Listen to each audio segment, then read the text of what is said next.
This week we read in the portion of Tazria.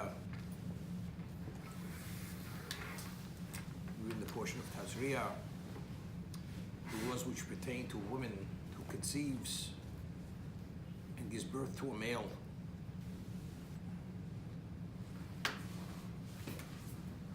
Normally, a woman who menstruates assumes a level of contamination. Whether she bleeds continuously or even sees a speck of blood, she becomes a menstruant. A menstruant contaminates. However, there's something unusual regarding a woman who gives birth. The Torah tells us that if she gives birth to a male, she's contaminated for 7 days. Beyond the 7-day period, if she continues to menstruate for an additional 33 days, those 33 days, although the blood is flowing from the uterus as normal uterine blood, she's not contaminated. Why? Because at this point, her classification is Yoleda. She's a woman who has given birth. This is what we call this a statute. Cannot be understood on a rational level. If she gives birth, even if there's no blood whatsoever, which it's hard to believe, let's see, at one time people were so malnourished that it's possible for the child to go through the birth canal, no blood. That's how malnourished the mother is still contaminated. The act of birth coming into existence, that causes the contamination. It's not the blood. If it's a female, the Torah tells us, the woman's contaminated for 2 weeks. 14 days, 2 weeks, which is double the male.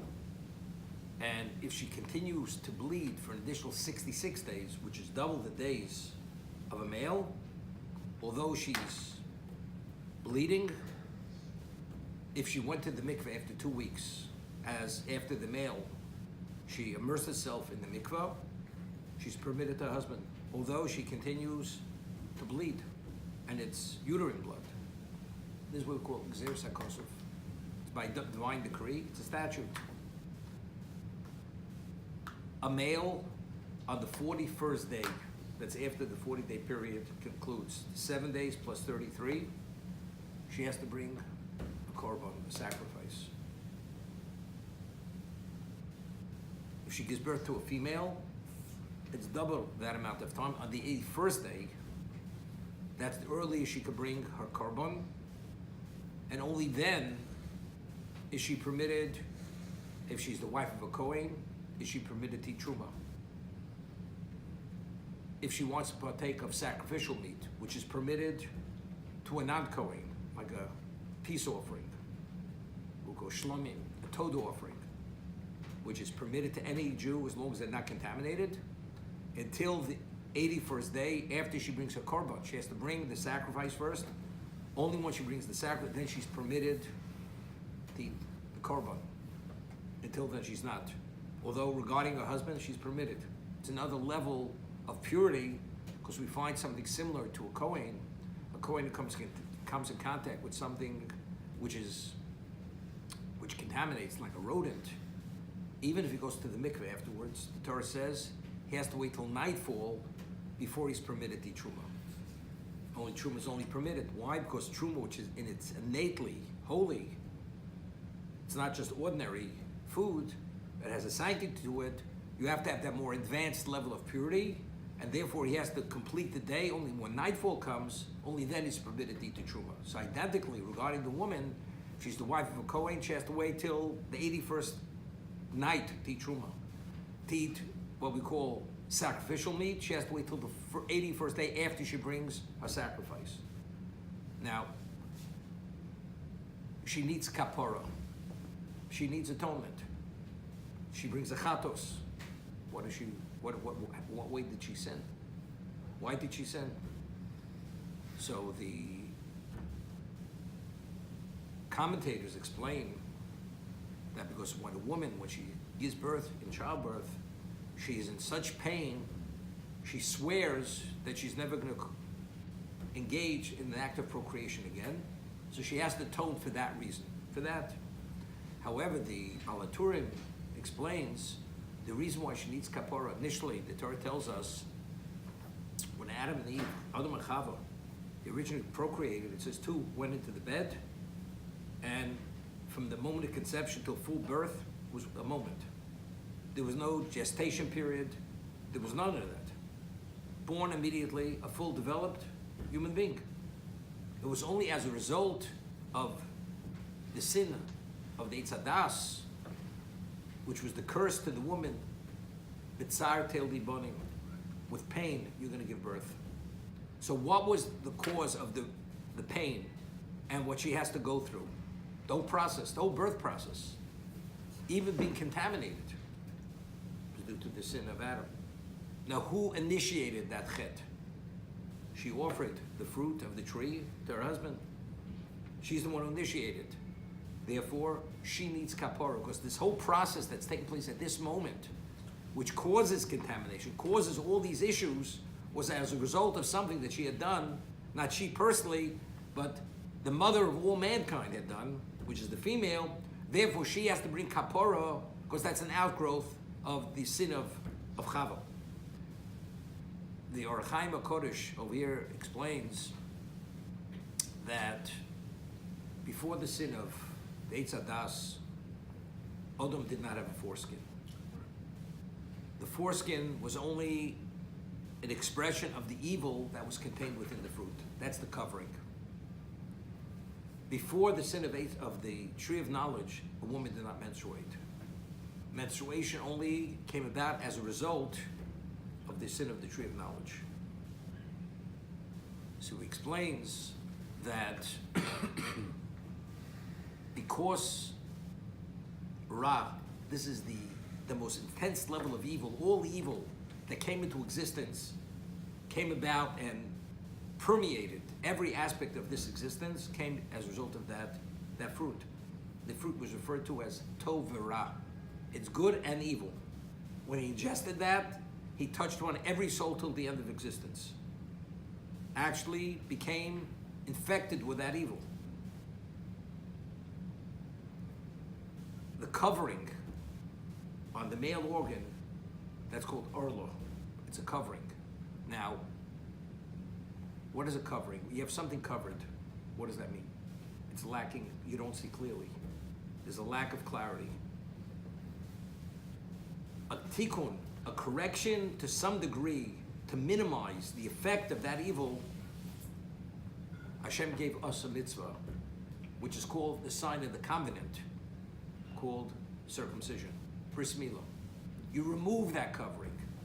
Even though the covering really is internal, it's now we're subject to the evil inclination, but removing that outer covering minimizes the effect of that evil which we're all tainted with.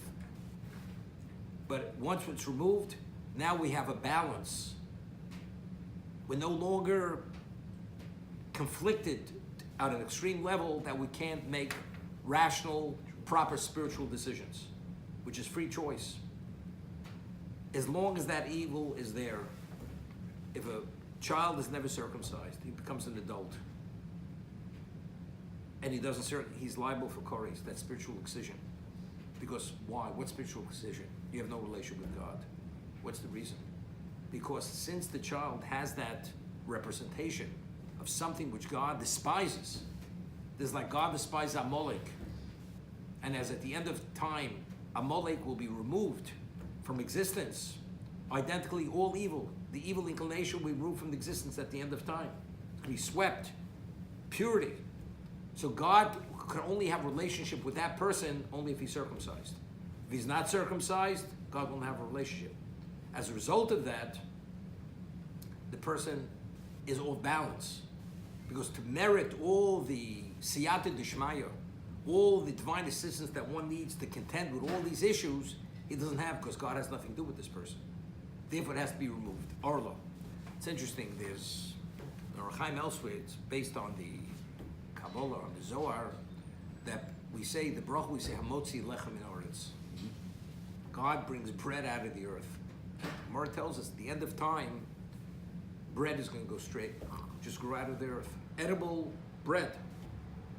But yet we have a kernel which has a husk, which has to be processed. But a kernel naturally has a husk. What's a husk? A husk is a covering. That itself is a consequence of the sin of Adam. Everything is now entombed.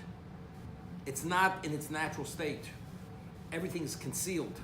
The whole concept of sin is a result of concealment. We don't see clearly. The world is called olam. In Hebrew, the word helen means concealment. It's nelam. It's concealed. And because there's so much gray, and we can't see white from black. And therefore, what we think is positive may be negative. What's negative, we see as positive. That's all part of the issue. That's all the husk. So by removing the foreskin, we're minimizing that lack of clarity, and therefore, as a result of this, we're in a balance to make a proper choice, if we choose to make the proper choice. The woman, she has to deal with her menstruation month in and month out. That's a cycle.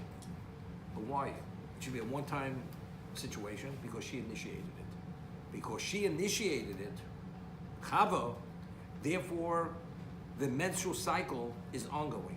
It's an ongoing issue she has to contend with. And she has to observe the laws of family purity. And where did all contamination come from? It came from the Eitz Hadas. Before the tree of knowledge, there was no such thing as contamination. Contamination is a void. There's a void of purity. So where did that emanate from? That's from sin. So because Chava is the one who initiated it by offering it to Adam, therefore it's something, once a month, she has a menstrual cycle. But what does that generate? It generates contamination. Because that is what caused, that is the source of sin. That's where it all began. However, it's interesting. We find that the two mitzvahs, one is rabbinical, one's a Torah mitzvah, which is unique to the woman. Although a man has relevance to both of these, but a woman within a marriage has priority to these two mitzvahs. One is hafroshes challah, tithing the dough, and the other is the lighting of the Shabbos and Yom Tov candles. The woman, that's her unique. She has priority in that mitzvah. Why? So the Medrash says, now, Adam, before he ate of the Eitz Hadas, Chazal the Midrash tells us that he radiated a radiance that the angels had confused with Hashem's radiance, God's radiance. What happened after he ate of the Eitz Hadas? Relatively speaking, although he radiated, he was extinguished. So the Medrash tells us, he kovsa ora shalolam. She extinguished the light of the world by offering him the fruit of the tree of knowledge. She has to rekindle the light of the world. By her lighting the Shabbos and Yom Tov candles, that act activates the forces of Kedusha, which was the basis for that radiance which emanated from Adam, from Adam. When you tithe the bread, the dough, that dough is pure and has the same status as Truma. It's holiness. And that's why it's given to the Kohen, as the first tithing of the grain is given to the Kohen, as the Bikurim is given to the Kohen, the first fruits, the new fruits, because that's the first of Reishis HaRisosechem, the first of the batter. You tithe it. What happens if it becomes contaminated? It has to be burnt. Kohen's not permitted to eat it. What did she do when she offered her husband to eat of that fruit? She contaminated the ultimate challah shalom. There was nothing more pure and holy than her husband. He was the handiwork of God. By feeding him this fruit, she contaminated. She has to restore that challah in a state of purity. Therefore, the woman, she has the priority of the mitzvah of hafroshes challah, tithing the dough, and lighting the Shabbos and Yom Tov candles. So although she has this ongoing issue she has to deal with, because she's the one who initiated it, but simultaneously, Chazal say she has a priority on that, because this is to help her restore it, so that's a correction on what she had originally had done. She continuously restores the forces and the representation of what her husband was before the sin of the tree of knowledge.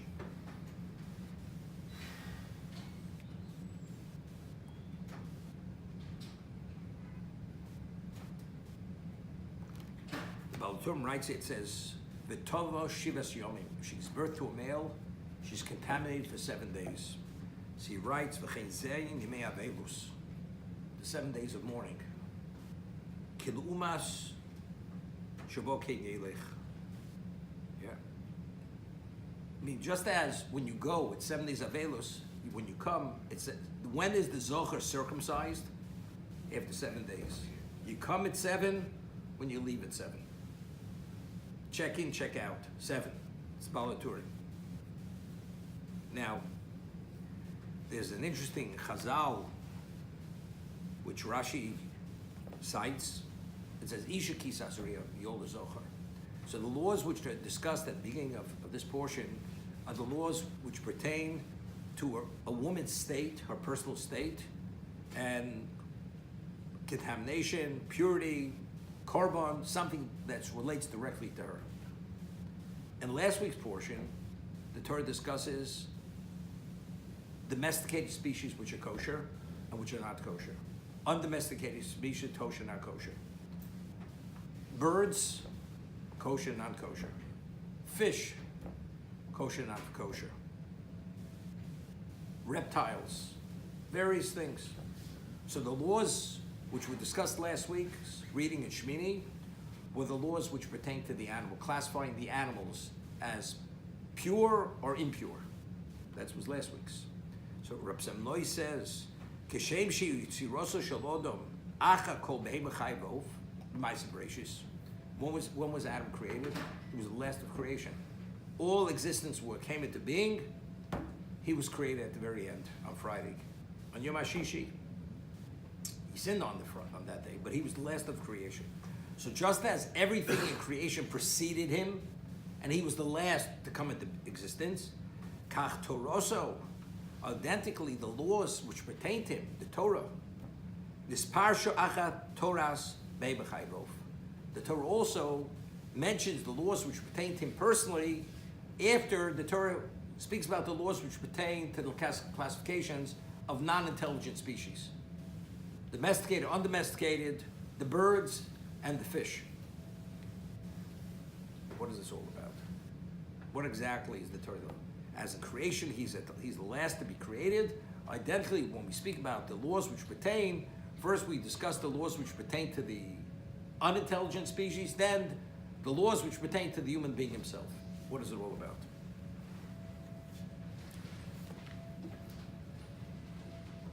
There's a Mishnah in Pirkei Avos, famous Mishnah. It says, "Ba'asor ma'amoros nivra olam." The world was created through the 10 utterances of God.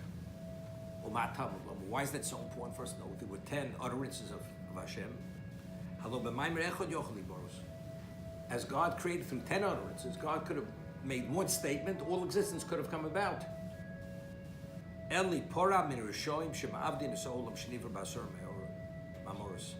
To rein in and to punish the evil who destroy the world that was created with 10 utterances. And to give proper reward to the devoutly righteous who maintain the world. If you read the Mishnah simply, God is not interested in punishing the evil. He's not interested. I mean, he created the world with 10 expressions, so he should have more reason to punish the evil. To say he wants to give more reason to reward the righteous, okay, that's understandable. To give greater opportunity, but he created with 10 utterances, so to be able to have more reason to punish the evil. See in the Medrash, the Psukim, Hashem says, "I don't want to destroy the evil. I wish he would do tshuva. I have no choice but, because that's divine retribution. But here he created 10, so you should have more reason to punish him to a greater degree. Therefore, clearly, that's not what the Mishnah is saying. So Maral of Prague explains in his commentary on Pirkei Avos, very often, people say existence is random. Random. Big bang, how did things happen? Things evolved, but one thing doesn't necessarily support the other. Even though we know today there's an ecology system that, the rainforests in South America have a bearing on the climate throughout the world, and everything is interconnected as we become more sophisticated. So we see there is a relationship at every level, but you could say it's random. The animals and the human beings and that. So how do we know there's nothing in existence which is superfluous, and everything complements and supplements and is interconnected with every bit of everything else in existence? How do we know that? And that's something you can't say just happened. It's so detail-oriented and perfectly fits that there's nothing which is the equivalent of the perfection of what this existence is about. How do I know that? If God would have said, let it be, and all existence came about. Let it be. Relatively infinite particles, components, but one doesn't necessarily have to do with the other. What about you have 10 expressions? What does 10 connote? 10 is a unit. Although 10 is made up of 10 ones, but 10 as a unit is not 10 ones. It's an entity. Each one supports the other to create a totality of unit. So that Hashem chose 10 expressions to bring existence into existence, that's to tell you there's nothing random. Everything is by divine design, and everything's intermingled, intermeshed to create a totality of one entity. That means that it is purpose. Existence has purpose. Everything is for a reason. Therefore, normally you say, you can't blame a person, he just doesn't know any better. So if it was one expression, you can't blame necessarily the Russia. Because he could say it's all random. But if he created it with 10 expressions, it's not random. 10 is an entity. So why didn't he see it correctly? Now there's a basis to punish. Not that he created this way to punish him. He should have been able to read the script from the reality of how things came about. Therefore, he shouldn't have transgressed. So now that he does transgress, he deserves to be punished. But not that he did it with 10 to punish him. He's only deserving of punishment because if you see the reality of existence, there's no way to deny that it has a purpose. But the tzaddikim, they read the script correctly. And therefore, it's schar letzaddikim, schar tov letzaddikim. We all have ways to see. We can see things many ways. He saw it right. Therefore, he's deserving of schar tov, the proper reward. There's a Gemara. The Gemara tells us in Megillah, quotes a pasuk. It says each one of the Amoroim, they would begin their Purim, Agadic Purim shir, from quoting a pasuk. So one of the pasukim, which one quotes, it says that Adam came upon us to destroy us. Adam, the word's Adam. So the Gemara says Adam v'lo melech. Adam and not a king. So Rashi says, who's Adam? Adam is Haman. Haman wanted to destroy us. So the Gemara tells us, Haman goes to Achashverosh, says, we have to get rid of these Jews. Why? They have a different culinary system, different dietary laws. They won't eat our food. They don't respect us. They're not part of us. They're not part of our social fabric.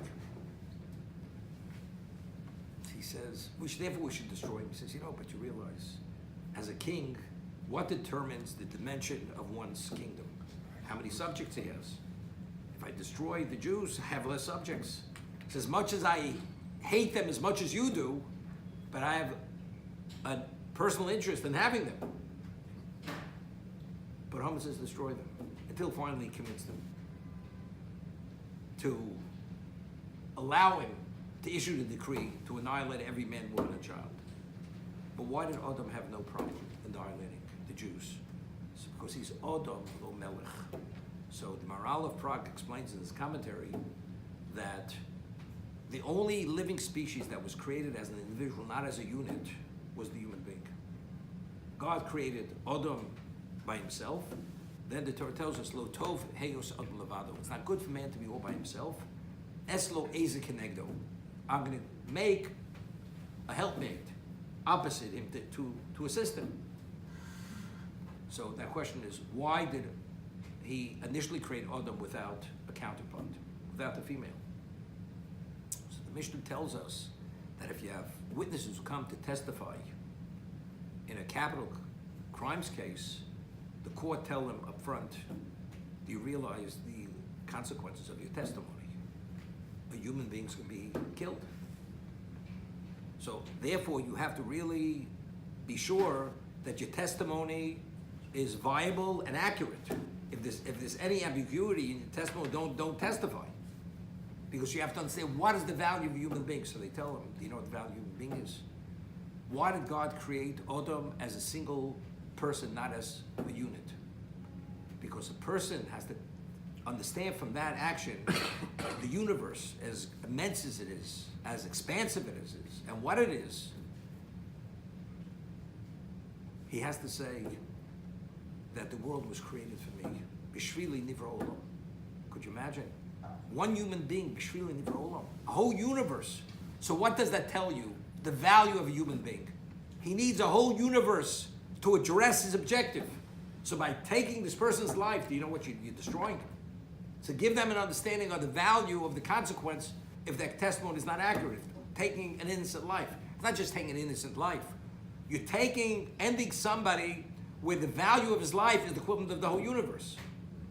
So what's Bishvili Nivra Olam? That's within the spiritual context. But if you're a Haman, if you're an Esav, what is Bishvili Nivra Olam? You know something, there's not enough years to take it all in. It's just unbelievable. You know? Eat, drink, and be married, for tomorrow we shall die. You got to take it in as quickly as you can. Unceasingly. Just a mass. That's the physical side of it. That's where physicality is an end unto itself. That's what it's about. But the correct is, the physical, the material is all to facilitate the spiritual. Bishvili nivra olam. The world was created for me to address my objective, which is my spirituality. That's the purpose. Adam couldn't care less. I don't need subjects. Bishvili nivra olam. It's all mine. I live for myself, and that's why a person naturally is self-centered and selfish.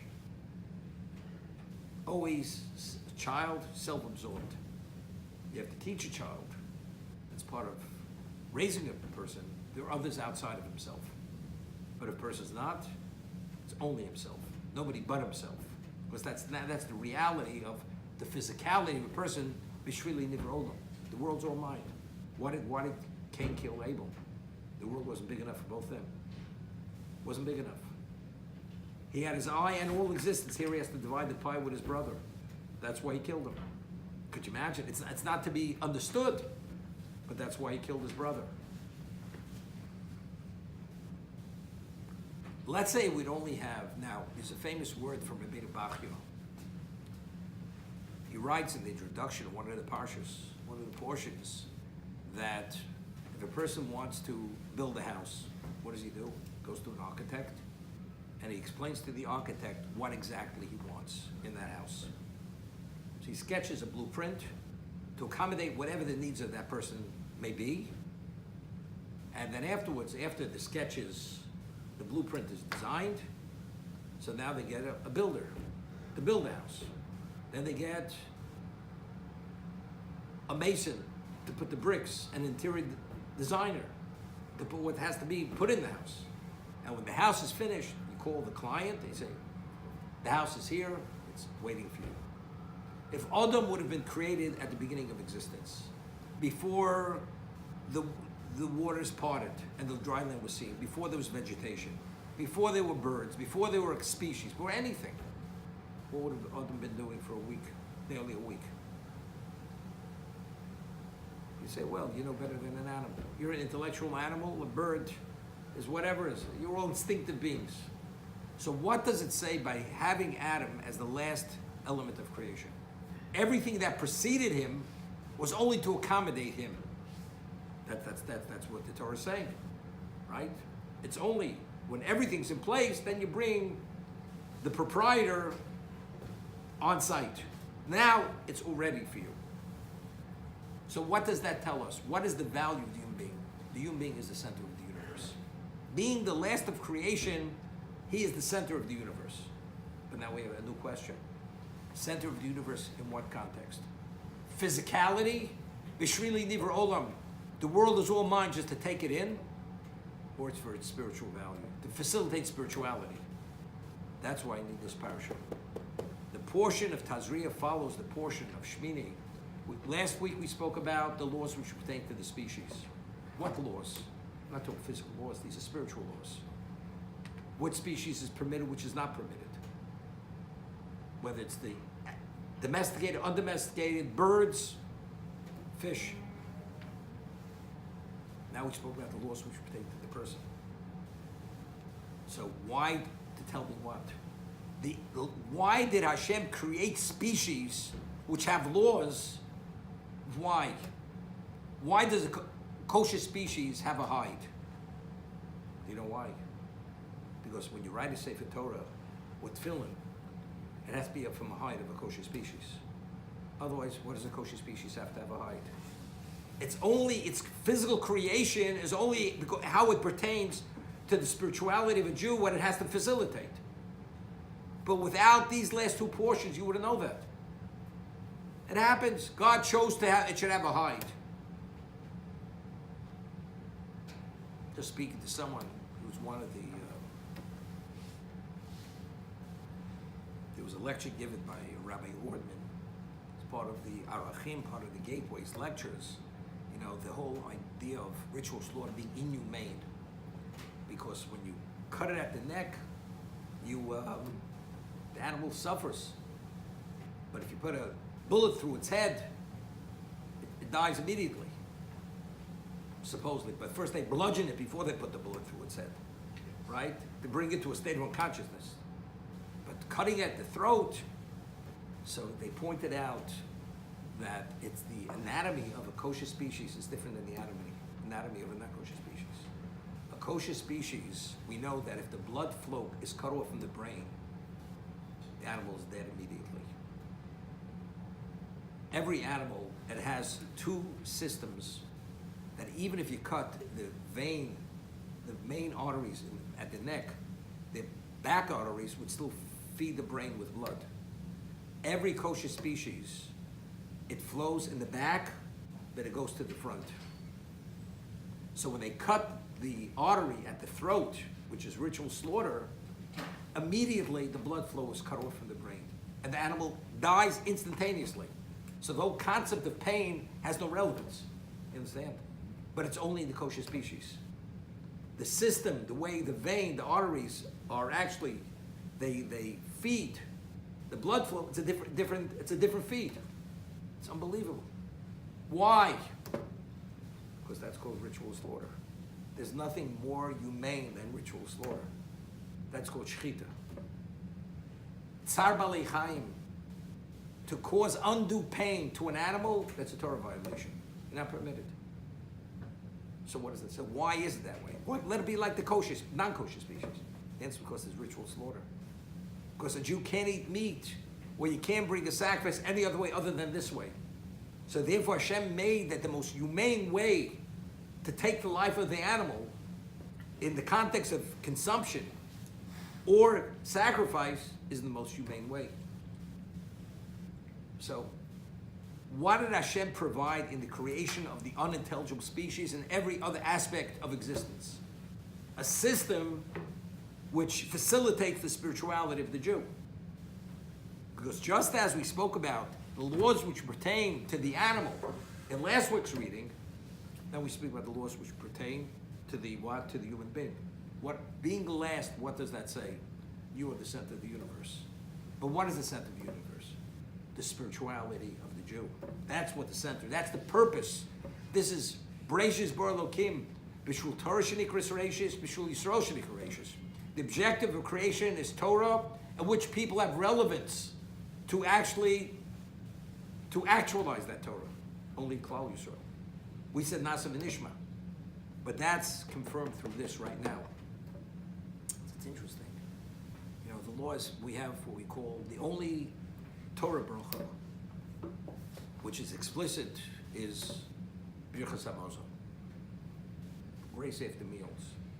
Torah says, "V'chalta v'savoto v'rachto." You eat, you're sated, you bless God. V'rachto Hashem Elokecha. But we have pre-brachos, we have other after brachos, which are only rabbinical. If a person only eats, he eats not to a sated level. The bracha we say afterwards, what we call benching, birchas hamozo, is rabbinical. What about if you only eat a grain product, not bread? You say the ala michyo. You say ala peros, ala gefen, whatever the after bracha is. Whatever you eat like a generic type food is a generic bracha. You eat fish, you eat eggs, you drink water, some other drink, and you eat a sufficient amount. You say boring the fushers. So these are all rabbinic blessings. Now, what is the text of boring the fushers? Boring the fushers rabos. God created the fushers rabos, multiple nefashos, living entities. The chesro none. And he also created what they're lacking. Create a species, you know. You bring a person and you put them in a room and you don't provide the amenities to be able to live. So what have you accomplished? No. He created the Foshos Rabos, but he also created the Chesron Non. Whatever the need to satisfy the deficiencies, he created that also. Why? Lahachios behem nefesh kol choy. To give life to every living entity. He created the Chesron Non lahachios behem nefesh kol choy. Baruch Elomim. Blessed is the Chei Elomim, the life of existence, which is Hashem. So what's the text? He created the Foshos Rabos, the Chesron Non, and what they're lacking, for what reason? So simply, what does that mean? It means a human being needs nourishment. So he created a human being, but he created the nourishment, whether it's protein, carbohydrates, whatever it is, oxygen, hydration, he created all that. That's the Chesron Non. That's what the person needs. For what reason? So a person should be able to live, or species should be able to live. That's what he did. But with what we're saying now, it's even more than that. It's true. It's correct. But what about in the spiritual realm? He created the species. Now, there's a famous word of the Ramchal. Why did God create evil?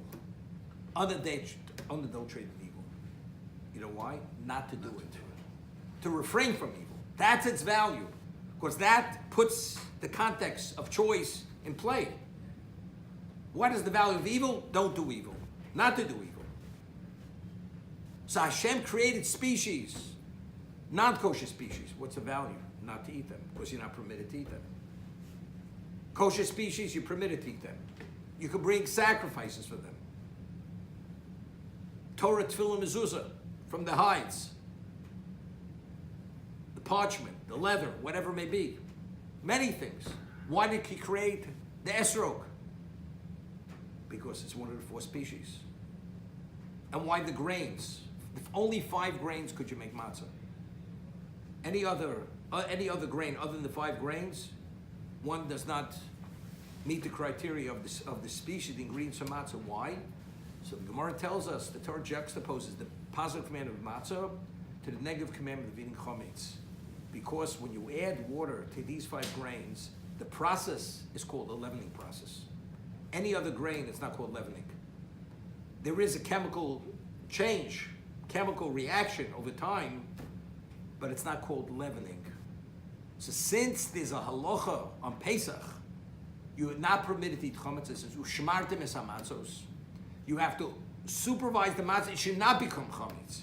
So it's only a species which can become chametz. So why does it have the element, the 5 grains have an element, that if you add water or certain types of liquids, it can become leavened? Because you have to eat matzah.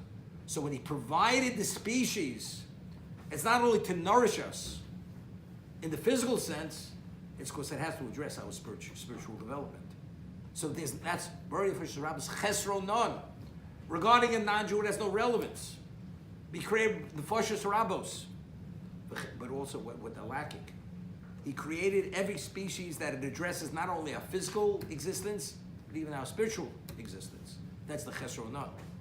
And that gives us, that's v'chaybohem shlo yomus bem, right? The Torah says you're permitted to violate every aspect of the Torah for the sake of human life, except the 3 cardinal sins. What's v'chaybohem? What's the value? What's the value? So the Gemara says, one of the reasons is because muta shichal shabbos achas v'yikayim shabbos harbe. Because if the person survives, he'll be able to continue doing other mitzvahs. He'll observe other Shabbosos.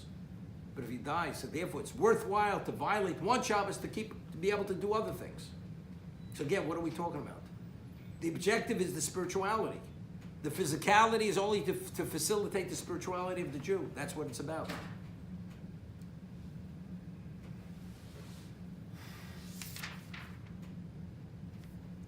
I mentioned when we started that although the woman, after a week after a male, or 2 weeks after a female, for 33 days, if she goes to the mikveh, or after 2 weeks, for 66 days, she's permitted the husband, although she continues to menstruate, but regarding eating truma or anything of sacrificial value, she's not permitted till either the 41st day when she brings her korban, or the 81st day for the female when she brings her sacrifice. So Seforno says, why? Because there's a concept known as hesach hadas. Person has distraction. Like there's an opinion that says by coaching or even by truma, that let's say a person puts something, let's say you take truma and you put it in a public area, and you don't know whether it became contaminated or not. It's possible. So a person was contaminated, walked by and accidentally touched it. It's the place where it could have become contaminated. Are you permitted to eat it? It's a question in the Gemara. Why? Because it becomes posel with hesach hadas. Torah says, truma is called mishmeres. You have to supervise it. It's not ordinary. Would you leave $1 million out in the public area? Be protected. Because of the innateness of its holiness, its spirituality, you always have to be focused on it. You always have to be supervising. It has that value. That's the reason. So the Seforno says a woman, until she's fully recovered from her basic experience of birth, she's not focused sufficiently. So she doesn't have enough focus to engage in truma or to engage in something of sacrificial value. For that kind of kedusha, you have to have full focus. And because she has a distraction, she's not, therefore, until the 81st day, the 41st day, it's a different recovery period, only then is she permitted. The Rambam rules in Hilchos Deos that maintaining one's health, physical health, is a Torah obligation. Why? What's the reason? So he says, because only if you have a healthy body could you have a healthy mind. Those are Rambam's words. Why? Because he says if a person has ke'evim, means aches and pains, or illness, it's a distraction. It's a distraction. The key is focus, clarity of mind. If you're distracted, you can't have the same level of clarity. The person, let's say, lives as healthy as he could be, but it's part of his genetic profile. By a certain age, his health starts deteriorating. He can't eat good, so it's beyond his ability. But if it's attributed to his living carelessly, not responsibly, then he's culpable. Because the reason why he's suffering in this particular area is because he didn't live responsibly. Because that's called distraction. If you have distraction, it's a problem. Because to be able to do the right thing, you have to have focus. Similar was saying here. There's a word from Sister Shorim, the Ramchal, Path of the Just, he writes, there's a contradiction. We find that a Nazir, a Nazirite, the Torah refers to him as a Kadosh. He's a holy. He separated himself from wine, from contamination. He's a holy man. So denying himself is Kedusha. But yet, we find that a Nazir is called a Chote. Why? Because he denied himself something that a person naturally would want. If it's permitted, where do you have a right to deny yourself? So he cites Yerushalmi. Yerushalmi says at the end of time, that part of the claim against the person is where he could have enjoyed this world and he denied him that level of himself, that level of permitted pleasure, or that particular experience. Why did you deny yourself? God said it's permitted. Why did you deny yourself that pleasure? There's going to be a reckoning on for denying yourself pleasure. Say yes, it's a contradiction. Here we're saying that the Nazir is a Kadosh. He's considered holy for denying himself something that's permitted. Not only is it okay, he's holy. And here Yerushalmi says that at the end of time, there's going to be a reckoning that if you could have had pleasure and you denied yourself, you considered there's a claim against you. So how do we reconcile it? So he explains, it depends, we hold in the life. Let's say a person's truly a tzaddik. He's conditioned that more than a minimum is considered superfluous. There's a story many years ago, somebody wanted to give Moshe Feinstein, Zev Tzaddik Levrocha, a watch with diamond movements. Moshe said to him, no thank you, I'm not interested. He said, what do I need a watch for? To tell time. Do I need a gold watch with diamond movements? What do I need it for? Another person says, I wish it would have been offered to me. I've been craving, I've been wanting that. It would fit perfectly with my $2,000 suit. Right? In those days, they didn't wear $2,000 suits. Right? So for one person, it doesn't change my life. As much as another person, it enhances my life. So let's say a person has to eat 3 square meals a day, and he chooses to fast. Fasting, factually, it affects you. You're not as energetic. So if that's the case, if it's a tiny tzibur, it's a legislative fast, you have no choice, you have to do it. But a self-imposed fast, Gemara says, Talmud says, you're a chotah, you're a sinner. Where do you have a right to run on low energy and as a result of that, serve God at a lesser level where if you could have eaten, you would have been more invigorated to do it at a more advanced level? You're a sinner. But the Gemara says a person, it doesn't affect him whatsoever. He's a Kodosh. By weaning himself from what? From physicality. So the Ramchal says the same thing. A person who has needs, and he craves them. And by the suppression itself causes a distraction. You're distracting yourself. What do you have right to distract yourself? The key in life is focus. So if it's permitted by denying yourself, now you're serving God to a lesser level. What do you have a right to serve God to a lesser level? God said it's permitted. If you need that to enhance your life, and you should be settled within yourself, what do you have a right to deny yourself? But another person says, if I never saw the Swiss Alps ever, I wouldn't miss it. It doesn't make a difference. It doesn't impact my life as much as an iota. For that person, he doesn't have to go to the Swiss Alps. Even if he's offered the opportunity to go. There's no claim against that person. Because not having that experience will not in any way detract from his life. And he doesn't feel that detraction. Therefore, there's no reason for it. Same idea.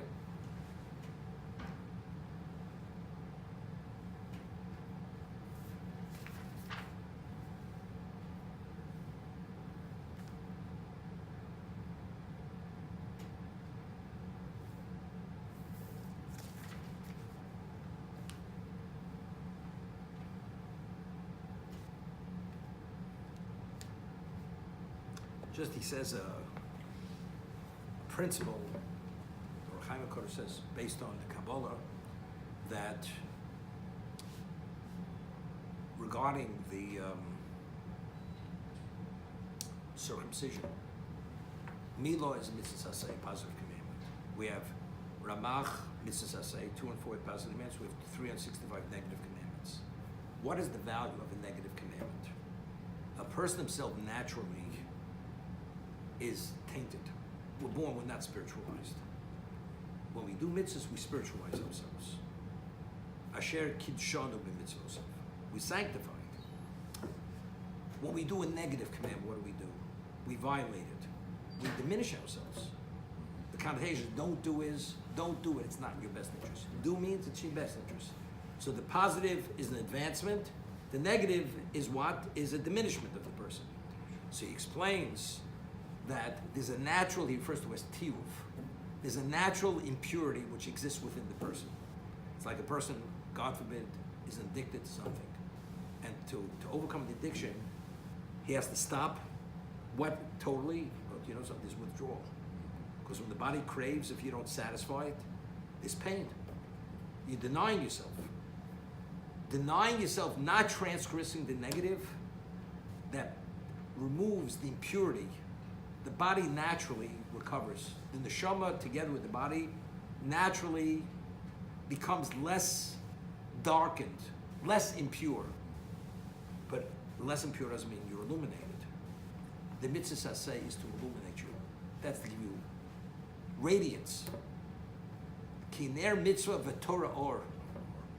That's mitzvah. Mitzvah is to do, that's positive. That's illumination. So his language is, we say, refuas ha-nefesh, refuas ha-guf. Right? You make a mishaberach. Heal the soul and heal the body. When a person is ill, because part of the healing is, one is an expression, is a consequence of the other. So he says, observing the lo saseh is to remove the tachlui ha-nefesh, the illness of the soul. Chol mitzvah saseh l'ha'ir, the b'chinas ha-nefesh. That's to illuminate the component of the nefesh. So he says, chet kadmo, huchshechu me'ori ha-nefesh. As a result of the ancient sin of Adam, he darkened the illumination of the soul. And he created illness. There's a person's born with a natural illness of the soul, of the nefesh. As a result of removing yourself from the negative, and naturally, the nefesh starts recovering. Because you're winning it from that. By the shmir mitzvahs, lo saseh yuser habagam. However, v'dayin techsa moria ta'ora, but the light, the illumination is still lacking. Basos mitzvah saseh yoir ora. When you do the mitzvah saseh, that actually activates the illumination. Ka'omro and mishlei, ner mitzvah. V'inyan zeh ein Hashem oseu letzad ki odam hu agorem hara. But who's the one who created? God didn't cause us. We brought it upon ourselves. Adam chose to eat that. He ingested the ra. Hashem says, don't. So why are we all tainted? Because Adam chose to taint himself and taint all humanity. But still, each of us has a prescription of life that by following that, we're able to contend with those issues by refraining from the negative and doing the positive.